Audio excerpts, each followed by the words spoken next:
It was a Tuesday night, just like any other. I was working the late shift at the old gas station on the edge of town.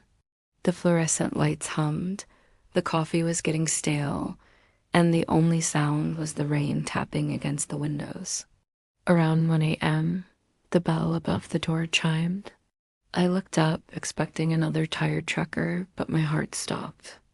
A man stood there, his face hidden by a ski mask, his hands stuffed in his jacket pockets.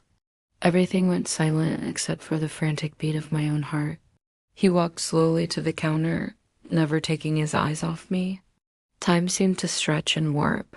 He didn't shout, he just whispered, "Empty the register, now." My hands were shaking so badly I could barely punch the keys to open the drawer. I remember the clatter of coins as I scooped everything out, the crinkle of the bills. I avoided looking at him, focusing only on the task, my training kicking in on autopilot. It felt like an eternity, but it was probably less than a minute.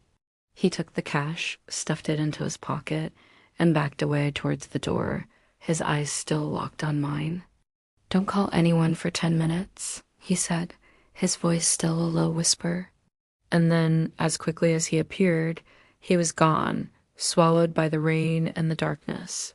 For a few moments, I just stood there, my breath caught in my chest. The silence he left behind was louder than his presence. I finally sank onto the stool behind the counter, the adrenaline leaving me feeling weak and hollow. It wasn't like the movies. There was no drama, no shouting, just a quiet, terrifying moment that changed an ordinary Tuesday night forever. It taught me how quickly your world can be turned upside down and how resilient the human spirit can be when faced with the unexpected. Thanks for listening to my story. Stay safe out there, and I'll see you in the next video.